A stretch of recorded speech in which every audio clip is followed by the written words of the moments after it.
Hey guys, I welcome you all to GSN Law। 20 अगस्त के daily legal and political current affairs में आपका स्वागत है। ये वीडियो एडवोकेट्स, सीए, सीएस और इन प्रोफेशन से जुड़े सभी स्टूडेंट्स के लिए है और साथ ही साथ अगर आप यूपीएससी, पीएससी, जुडिशरी या फिर किसी और कॉम्पिटिटिव एग्जाम की तैयारी कर रहे हैं तो भी आपके लिए ये वीडियो इम्पोर्टेंट है। शुरू करने से पहले मैं आपको बता दूं कि आप हमसे in different social media platforms पे जुड़ सकते हैं और अगर आपका कोई क्वेश्चन है तो आप मुझसे कोरा पे पूछ सकते हैं। आज हम आपके लिए सिर्फ 4 न्यूज लेकर आए हैं। पहली न्यूज है सुशांत सिंह राजपूत केस में जो ट्रांसफर की पिटीशन डाली गई थी सुप्रीम कोर्ट में, उसमें डिसीजन आ चुका है। दूसरा एक पॉलिटिकल न्यूज है जिसमें शशि थरूर जी ने फेसबुक को समन कर दिया है और इस टॉपिक में हम पार्लियामेंट की स्टैंडिंग कमिटीज के बारे में जानेंगे। फिर सेक्शन 84 ऑफ आईपीसी के ऊपर ऑनरेबल सुप्रीम कोर्ट का एक जजमेंट आया है। इसके बाद नेशनल रिक्रूटमेंट एजेंसी के बारे में बात करेंगे। शुरू करते हैं हम अपनी पहली न्यूज से। सुशांत सिंह राजपूत केस में फाइनली सुप्रीम कोर्ट ने सीबीआई इन्वेस्टिगेशन को हरी झंडी दे दी है। अब इस मुद्दे को हमने 17 तारीख के करंट अफेयर्स में भी कवर किया था और अबेटमेंट ऑफ सुसाइड पे भी हमने एक डेडिकेटेड वीडियो बनाया है। बाकी इस केस के ज्यादातर फैक्ट्स आप लोगों को पता ही होंगे। यहाँ पर ऑनरेबल सुप्रीम कोर्ट की सिंगल जज बेंच ने सीबीआई इन्वेस्टिगेशन को लॉफुल बताया और साथ ही साथ ये भी कहा कि अगर कोई और केस है सुशांत की डेथ से रिलेटेड तो उसको भी सीबीआई ही इन्वेस्टिगेट करेगी। अच्छा, अगर आप यूपीएससी की तैयारी कर रहे हैं तो आपको Delhi special police establishment act के बारे में पता होना चाहिए। ये एक्ट 1946 में आया था और इसी एक्ट के अंतर्गत सीबीआई का एस्टैब्लिशमेंट भी हुआ है और इस एक्ट के सेक्शन 6 के हिसाब से स्टेट गवर्नमेंट की कंसेंट होनी चाहिए ऐसे किसी भी केस में जिसको सीबीआई इन्वेस्टिगेट करना चाहती है, क्योंकि आपको भी पता है कि law and order state subject है और कुछ समय पहले सेक्शन 6 का इस्तेमाल करके ही वेस्ट बंगाल गवर्नमेंट ने सीबीआई इन्वेस्टिगेशन को इंस्टॉल कर दिया था। तब ये प्रोविजन काफी ज्यादा न्यूज में था, लेकिन इस केस में क्योंकि ऑनरेबल सुप्रीम कोर्ट ने सीबीआई को इन्वेस्टिगेशन करने के लिए डायरेक्ट किया है तो अब यहाँ पे स्टेट ऑफ महाराष्ट्र इस प्रोविजंस की पावर का इस्तेमाल नहीं कर सकती। अब हम एक एक करके जितने भी इश्यूज को सुप्रीम कोर्ट ने एड्रेस किया है उनको देखेंगे। सबसे पहले सेक्शन 406 ऑफ सीआरपीसी के अंडर में ऑनरेबल सुप्रीम कोर्ट के पास ये पावर है कि वो केसेस या फिर अपील्स को एक राज्य से दूसरी राज्य में ट्रांसफर कर सके। लेकिन इस केस में ऑनरेबल सुप्रीम कोर्ट ने कहा कि पहली बात तो सेक्शन 406 की पावर न्याय को इंश्योर करने के लिए कोर्ट को दी गई है। जहां पर भी कोर्ट को लगता है कि फेयर या इम्पार्शियल प्रोसीडिंग्स नहीं चल पाएंगी, आगे ऑनरेबल सुप्रीम कोर्ट ने क्लियरली बोल दिया कि सेक्शन 406 सिर्फ और सिर्फ केसेस और अपील्स के लिए अप्लाई होगा, इन्वेस्टिगेशन के लिए अप्लाई नहीं होगा, क्योंकि यहाँ पर बिहार में जो एफआईआर हुई है उसी में इन्वेस्टिगेशन हो रहा है और अभी इन्वेस्टिगेशन कंक्लूड भी नहीं हुआ है और सेक्शन 406 के अंडर इन्वेस्टिगेशन को ट्रांसफर करने की पावर नहीं है। अब 17 अगस्त के करंट अफेयर्स में हमने सेक्शन 174 को डिस्कस किया था, तो यहाँ पर मैं आपको फिर से बता दूं कि सेक्शन 174 में उन केसेस का इन्वेस्टिगेशन होता है जहां पर किसी की डेथ सुसाइड के द्वारा हुई हो या फिर किसी जानवर के द्वारा हुई हो या फिर किसी व्यक्ति का एक्सीडेंट हो गया हो और उस केस में इन्वेस्टिगेशन की बजाय इंक्वायरी की जाती है पुलिस के द्वारा विक्टिम के कॉज ऑफ डेथ को असरटेन करने के लिए। तो इस चीज पे ऑनरेबल सुप्रीम कोर्ट ने कहा कि सेक्शन 174 की पावर काफी लिमिटेड है और इसके अंतर्गत जो भी प्रोसीडिंग्स हैं वो इन्वेस्टिगेशन नहीं मानी जा सकती, क्योंकि इन्वेस्टिगेशन एफआईआर फाइल होने के बाद ही होती है। इसके अलावा कोर्ट ने यह भी कहा कि मुंबई पुलिस ने सेक्शन 174 के परव्यू को बहुत ज्यादा स्ट्रेच करने की कोशिश की और ऐसे केस में जहां पर एप्रीहेंशन है अबेटमेंट ऑफ सुसाइड का भी और मर्डर का भी, वहां पे मुंबई पुलिस ने एफआईआर तक नहीं रजिस्टर की है और ना ही सेक्शन 175 की जो रिक्वायरमेंट्स हैं regarding the proceedings of section 174 उसको भी पूरा नहीं किया गया है। अब यहाँ पर जो रिक्वायरमेंट्स हैं उसमें से 2 हाईलाइटेड हैं। एक तो ये कि नियरेस्ट एग्जीक्यूटिव मजिस्ट्रेट को इन्फॉर्म करना होगा किसी भी डेथ के बारे में जो कि सेक्शन 174 में कवर हो रही हो और साथ ही साथ शव का पंचनामा भी करना होगा, लेकिन ये सब चीजें मुंबई पुलिस के द्वारा अभी तक नहीं की गई हैं। फिर बात आती है जुरिसडिक्शन की, जिसपे इनिशियली ये प्ली फाइल की गई थी रिया चक्रवर्ती के द्वारा, क्योंकि उनका कहना था कि पटना पुलिस के पास जुरिसडिक्शन नहीं है क्योंकि जो क्राइम है वो मुंबई में आकर हुआ है और यहाँ पर miss appropriation and breach of trust का भी एलिगेशन लगाया गया है regarding siphoning of funds from the victims accounts. तो ऐसे में पटना पुलिस ने कोई भी इलीगैलिटी कमिट नहीं की है और इस केस में बिहार पुलिस का जुरिस्डिक्शन है। मैंने आपको पहले भी बताया था कि इस बात से कोई भी फर्क नहीं पड़ता है कि एफआईआर 2 राज्यों में फाइल हो गई हो, और इसी पे ऑनरेबल सुप्रीम कोर्ट ने कहा कि जब भी पुलिस को इन्फॉर्मेशन मिलेगी किसी कॉग्निजेबल ऑफेंस के बारे में तो ये कंपलसरी है कि वो एफआईआर दर्ज करे, और अभी मामला कोर्ट में तो पहुंचा नहीं है और इन्वेस्टिगेशन ही चल रही है। तो ऐसे केस में ये नहीं कहा जा सकता कि किसी पुलिस स्टेशन के पास इन्वेस्टिगेशन करने का जुरिस्डिक्शन नहीं है। और इन्हीं सब चीजों को ध्यान में रखते हुए कोर्ट ने कहा कि बिहार गवर्नमेंट कॉम्पिटेंट है सीबीआई को कंसेंट देने की कि वो इन्वेस्टिगेशन करे इस मामले में।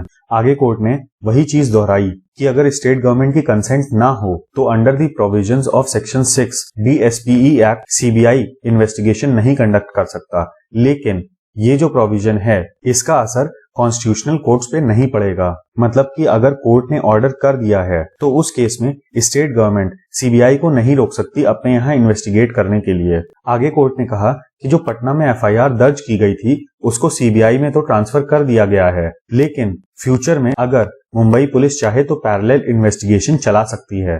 फिलहाल के लिए कोर्ट ने किसी भी इन्वेस्टिगेशन की लेजिटिमेसी को डिसाइड नहीं किया है। रिसेंटली शशि थरूर जी ने as chairman of parliamentary standing committee on information technology Facebook को समन किया है, क्योंकि इनके हिसाब से जो फेसबुक की पॉलिसीज हैं वो बीजेपी को अपर एज प्रोवाइड करती हैं। अब इनके इस मूव के बाद से काफी ज्यादा कंट्रोवर्सी हो गई है, लेकिन हमको यूपीएससी के पर्सपेक्टिव से एक बहुत ही अच्छा टॉपिक मिला है। अब इस कमेटी में बीजेपी की तरफ से निशिकांत दुबे जी भी हैं और इन्होंने कहा है कि ये जो समन किया गया है फेसबुक को, इसमें कमेटी के रूल्स को वायलेट किया गया है। आगे इन्होंने कहा कि शशि थरूर जी ने ना तो कमेटी की कंसेंट ली और ना ही लोकसभा स्पीकर से अप्रूवल लिया, और इसके लिए उन्होंने rule 269 of parliamentary rule book site किया है, जिसमें functions of the standing committee के बारे में बताया गया है। अब इस रूल के अंतर्गत ये भी बोला गया है कि किसी विटनेस को समन किया जा सकता है by an order signed by the secretary general, और उसके साथ साथ डॉक्यूमेंट्स वगैरह भी लगाने होते हैं जो कि कमेटी के द्वारा यूज किए जाएंगे during the hearing of the witness. अब थरूर जी ने इन सारे कंटेंशंस को रिजेक्ट कर दिया और कहा कि ये मैटर पब्लिक इंटरेस्ट का है, क्योंकि हाल ही में वॉल स्ट्रीट जर्नल में ये रिपोर्ट किया गया था कि फेसबुक के जो पब्लिक पॉलिसी एग्जीक्यूटिव हैं इंडिया के, उन्होंने फेसबुक के हेट स्पीच रूल्स को भारत में लागू करने से मना किया है, क्योंकि इससे कंपनी के बिजनेस पे अफेक्ट पड़ सकता है। अब पार्लियामेंट्री कमेटी के डिटेल्स पे जाने से पहले कुछ बातें हम पॉलिटिक्स के बारे में समझ लेते हैं। पहली चीज तो जैसे हम अपने मीडिया आउटलेट्स का इस्तेमाल करते हैं वेरियस इंटरनेशनल रिपोर्टिंग के लिए ताकि दूसरी कंट्रीज पे प्रेशर बनाया जा सके, वैसे ही सारी कंट्रीज करती हैं। और वॉल स्ट्रीट जर्नल एक लेफ्ट लिबरल आउटलेट है और इनका खुद का इकोसिस्टम ऐसा है कि यूएस के वाइस प्रेसिडेंट ने हाल ही में इनके लिए एक ओपिनियन आर्टिकल लिखा था, जिसपे इनके एम्प्लॉइज और रीडर्स ने बहुत ज्यादा विरोध किया कि आपने प्लेटफॉर्म ही अपना क्यों दिया, क्योंकि माइक पेंस रिपब्लिकन हैं और उनका माइंडसेट कंजर्वेटिव है। तो ये उस तरह के लिबरल हैं जिसमें ये अपने प्लेटफॉर्म का इस्तेमाल उन लोगों को नहीं करने देते जिनसे इनकी सोच मैच नहीं करती। और देखिए, फेसबुक अल्टीमेटली एक बिजनेस कंपनी है और इंडियन गवर्नमेंट के साथ इतने सारे प्रोजेक्ट्स इन्होंने साइन कर रखे हैं कि ये गवर्नमेंट से बनाए रखना चाहते हैं। और ये सिचुएशन हमारे यहाँ यूनिक नहीं है, बल्कि all over the world tech companies को hate speech versus freedom of speech की डिबेट से आए दिन झेलना पड़ता है। अब पिछले दशक में काफी सारे स्कैंडल्स हुए ट्रेडिशनल मीडिया में, जिसकी वजह से लोगों का विश्वास इन लोगों पर से कम हो गया। और बात ये भी है कि ट्रेडिशनल मीडिया में इंफॉर्मेशन रेगुलेटेड होती है, जबकि सोशल मीडिया में फ्री फ्लो ऑफ इंफॉर्मेशन होती है। लेकिन दिक्कत तब आती है जब फ्रिंज एलिमेंट्स, चाहे वो लेफ्ट के हों या फिर राइट के हों, वो सोशल मीडिया का इस्तेमाल इस ऑब्जेक्टिव से करते हैं कि उनको कोई भी कुछ बोल नहीं पाएगा। अब पिछला दशक लेफ्ट लिबरल्स का था, जबकि ये जो दशक है ये राइट विंग पॉलिटिशियंस का है। और ऐसे में जो सोशल मीडिया के एल्गोरिथम्स होते हैं वो राइट विंग को फेवर करते हैं, क्योंकि जैसी आप इंफॉर्मेशन देखेंगे आपको वैसी ही इंफॉर्मेशन सर्व भी की जाएगी। और देखिए, किसी भी पॉलिटिकल सिनेरियो में जो लिबरल्स की संख्या होती है वो कम होती है, क्योंकि चेंजेस को लोग हमेशा ही ओपोज करते हैं। अब सोशल मीडिया में जो ट्रेंडिंग होता है वो नंबर ऑफ ट्वीट्स पे डिपेंड करता है, ना कि इस पे जो कि पॉलिटिकली करेक्ट हो। और यही सब कारण है कि ट्रेडिशनल मीडिया और सोशल मीडिया आमने सामने रहते हैं और ट्रेडिशनल मीडिया के पास अभी भी काफी ज्यादा साधन हैं इन टर्म्स ऑफ इन्वेस्टमेंट और इन टर्म्स ऑफ इंफ्रास्ट्रक्चर। तो ये लोग टेक कंपनीज के ऊपर प्रेशर बनाए रहते हैं, लेकिन इन सब चीजों में ट्रेडिशनल मीडिया की हिपोक्रेसी भी पता चलती है कि एक तरफ तो वो फ्रीडम ऑफ स्पीच के नाम पे छोटे छोटे मुद्दों को भी बहुत बड़ा बना देते हैं, जबकि दूसरी तरफ अगर उनके पॉइंट ऑफ व्यू से कोई अग्री नहीं करता तो उसको दबाने की कोशिश की जाती है। और पूरे विश्व में राइट विंग के बढ़ने का ये बहुत बड़ा कारण है कि जिन ओपिनियंस को ट्रेडिशनल मीडिया ने रिजेक्ट कर दिया, उन लोगों ने अपने आप को कंसोलिडेट कर लिया थ्रू सोशल मीडिया। अब पार्लियामेंट्री कमिटीज पार्लियामेंट का एक एक्सटेंशन होती हैं, क्योंकि देखिए पार्लियामेंट के पास एक लिमिटेड अमाउंट ऑफ टाइम होता है और ऐसे में ये कमिटीज काम आती हैं।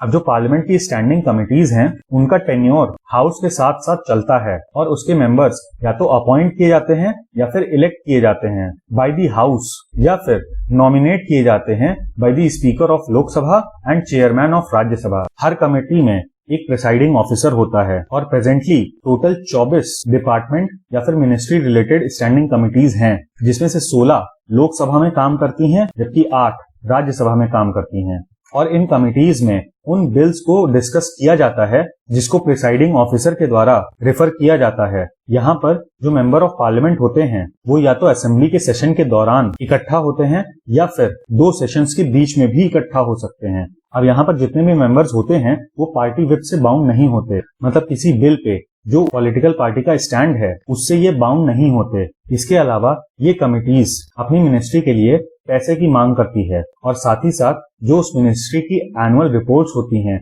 और लॉन्ग टर्म पॉलिसी डॉक्यूमेंट्स होते हैं, उनपे इन स्टैंडिंग कमिटीज का जुरिसडिक्शन होता है। मतलब कि इन चीजों से रिलेटेड जो भी मैटर हो उसको ये कमिटीज आपस में डिस्कस कर सकती हैं। अब प्रेजेंटली जो इंफॉर्मेशन टेक्नोलॉजी कमेटी है, इसमें शशि थरूर जी के अलावा लोकसभा के 20 एमपीज हैं और राज्यसभा के 9 एमपीज हैं। तो टोटल 30 मेंबर की कमेटी में से 15 एमपीज बीजेपी के हैं जबकि 4 कांग्रेस के हैं और बाकी अन्य दलों के हैं। अब ये कमेटी अप्रैल 1993 में फॉर्म की गई थी। तब इस कमेटी को कमेटी ऑन कम्युनिकेशंस कहा जाता था। अब सवाल ये बनता है कि क्या शशि थरूर जी के पास पावर थी समन भेजने की? तो देखिए यहाँ पर कमेटी के पास तो पावर है कि वो फेसबुक को समन भेज सकती है और उनसे बोल सकती है कि वो कमेटी के सामने अपीयर हों और किसी मामले पे एक्सप्लेनेशन दें। अब देखिए ये कमेटी कोई एग्जीक्यूटिव बॉडी तो है नहीं, लेकिन फिर भी ये किसी भी पर्टिकुलर पर्सन या इंस्टीट्यूशन को बुला सकते हैं एज अ विटनेस। और ये जो इन्विटेशन होता है ये कोर्ट के समन के इक्विवेलेंट होता है। अब सुभाष कश्यप जी एक बहुत ही प्रोमिनेंट जूरिस्ट हैं जो कि लोकसभा के सेक्रेटरी जनरल रह चुके हैं और इनके हिसाब से कि जो चेयरमैन हैं उनके पास कमेटी के मेजॉरिटी मेंबर्स का सपोर्ट होना चाहिए और स्टैंडिंग कमिटीज में कोई भी मेंबर मीटिंग के लिए कॉल कर सकता है, लेकिन यदि मेजॉरिटी ऑफ मेंबर्स अग्री नहीं करते हैं चेयरमैन के स्टैंड से तो चेयरमैन को समन कैंसिल करना पड़ेगा। मतलब इस केस में टेक्निकली शशि थरूर जी को कमेटी के साथ कंसल्टेशंस या फिर मीटिंग्स करनी चाहिए थी before giving any summon to Facebook. अब इंसानिटी के डिफेंस पे सुप्रीम कोर्ट ने एक काफी अच्छा जजमेंट दिया है। केस का नाम है Mohammad Anwar versus state of NCT of Delhi.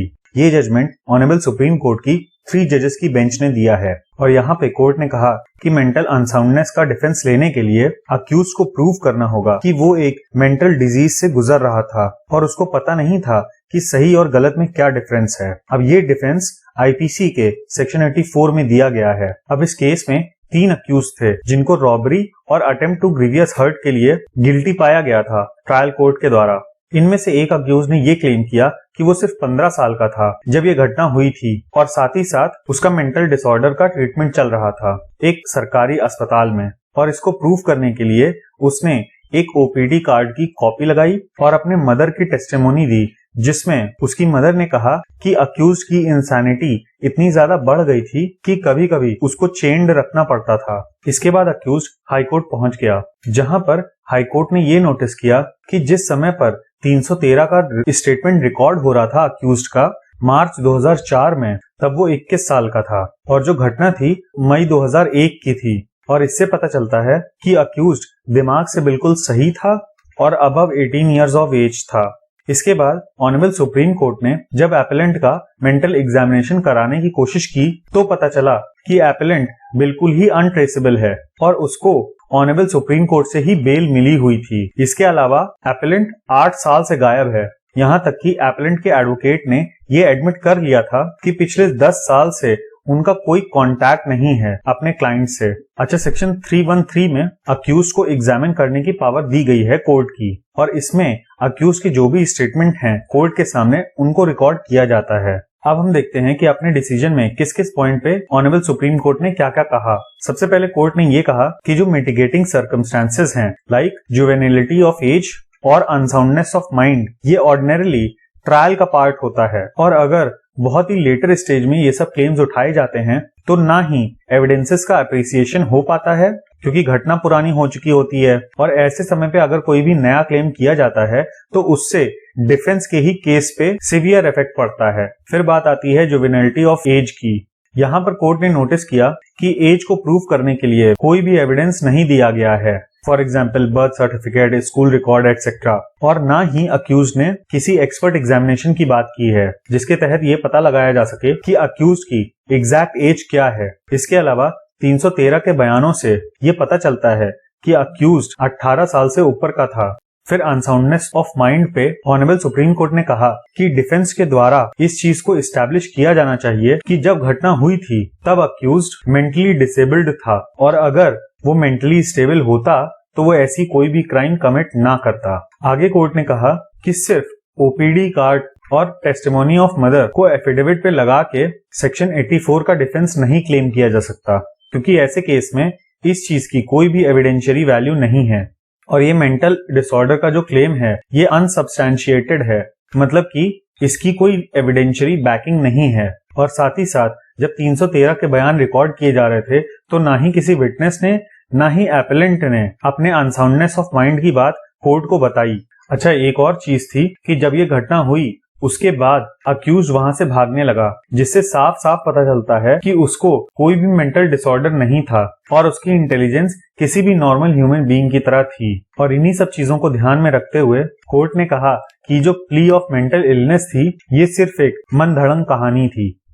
अब गवर्नमेंट ऑफ इंडिया की यूनियन कैबिनेट ने नेशनल रिक्रूटमेंट एजेंसी को एस्टैब्लिश करने का प्रपोजल दिया है। अब ये एजेंसी एक कॉमन प्रिलिमिनरी एग्जामिनेशन कराएगी वेरियस रिक्रूटमेंट्स के लिए जो कि सेंट्रल गवर्नमेंट में आते हैं। ये एक तरीके का कॉमन एलिजिबिलिटी टेस्ट होगा और इसके स्कोर के बेसिस पे एक कैंडिडेट अप्लाई कर सकता है किसी भी वैकेंसी के लिए। अब फिलहाल यूनियन गवर्नमेंट ने 1517 करोड़ रुपए एनआरए के लिए प्रपोज किए हैं जो कि 3 साल के दौरान खर्च किए जाएंगे। अब इसमें एनआरए तो एस्टैब्लिश किया ही जाएगा, उसके साथ साथ एग्जामिनेशन सेंटर्स भी खोले जाएंगे एस्पिरेशनल डिस्ट्रिक्ट्स में और ये एग्जामिनेशन टोटल 12 लैंग्वेजेस में होगा जो कि इंडियन कॉन्स्टिट्यूशन के 8th शेड्यूल में इंक्लूडेड हैं। मतलब हिंदी, इंग्लिश, तमिल, तेलुगु, हर लैंग्वेज में ये पेपर अवेलेबल होगा। सवाल बनता है कि एनआरए को लाने का ऑब्जेक्टिव क्या है। तो देखिए, सबसे पहले तो जो रिक्रूटमेंट साइकिल है उसमें सिग्निफिकेंट रिडक्शन होगा। मतलब जनरली एग्जामिनेशंस 3 स्टेप्स में होते हैं और अगर हमारे पास एक बेस सीईटी टेस्ट के स्कोर्स होंगे तो उसके हिसाब से सेकेंड लेवल के लिए हम स्टूडेंट्स को छांट सकते हैं। इसके अलावा देखिए, एग्जामिनेशन सेंटर्स की बहुत कमी है, खास करके जो कंप्यूटर बेस्ड एग्जामिनेशन हैं उनके लिए सेंटर्स काफी कम हैं। तो हर डिस्ट्रिक्ट में एटलीस्ट एक एग्जामिनेशन सेंटर सेटअप किया जाएगा। अच्छा, इसके अलावा फोकस होगा 117 एस्पिरेशनल डिस्ट्रिक्ट्स पे। अब ये जो एस्पिरेशनल डिस्ट्रिक्ट्स प्रोग्राम है ये पीएम के द्वारा लॉन्च किया गया था जिसमें कुछ डिस्ट्रिक्ट्स को सेलेक्ट किया जाएगा और उन्हें बहुत ही जल्दी और इफेक्टिवली ट्रांसफॉर्म करने की कोशिश की जाएगी। क्योंकि देखिए, एक डिस्ट्रिक्ट अगर सुधरेगा तो उसके आसपास के 3-4 डिस्ट्रिक्ट्स अपने आप ही मेन स्ट्रीम में आ जाएंगे। अच्छा, ये जो सिंगल एग्जामिनेशन होगा इसकी वजह से स्टूडेंट्स के ऊपर काफी कम फाइनेंशियल बर्डन पड़ेगा क्योंकि देखिए, एग्जामिनेशन को कंडक्ट करवाने के लिए भी गवर्नमेंट का काफी पैसा खर्च होता है।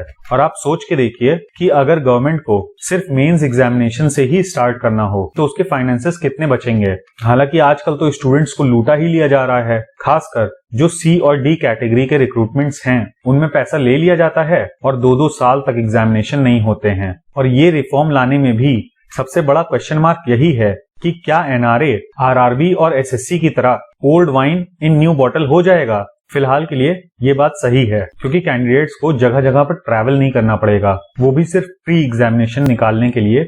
अच्छा, initially common eligibility test group B और ग्रुप सी की जो नॉन टेक्निकल पोस्ट्स हैं उनके लिए कंडक्ट कराया जाएगा, और इसमें एसएससी, आरआरबी और आईबीपीएस के जितने भी एग्जामिनेशन हैं वो सब कवर हो जाएंगे, और बाद में बाकी एग्जामिनेशंस को भी इसमें लाया जाएगा। अब ये जो सीईटी है ये 3 लेवल्स की एलिजिबिलिटी पे कंडक्ट करवाए जाएंगे, यानी कि 10th, 12th और ग्रेजुएशन, मतलब जितनी भी जॉब्स में मिनिमम एलिजिबिलिटी क्राइटेरिया इन 3 लेवल्स का है वहां पर सीईटी करवाया जाएगा। लेकिन जो second and third level of examination होंगे वो डिफरेंट रिक्रूटमेंट एजेंसीज के द्वारा करवाए जाएंगे, लेकिन जो सीईटी का करिकुलम होगा वो कॉमन होगा। अब ये जो सीईटी का स्कोर है ये 3 साल तक वैलिड होगा, और इसको आप बार बार दे सकते हैं, और इस 3 साल के दौरान अगर आपने मल्टीपल अटेम्प्ट्स दिए हैं तो उसमें से जो बेस्ट स्कोर होगा उसका इस्तेमाल किया जाएगा।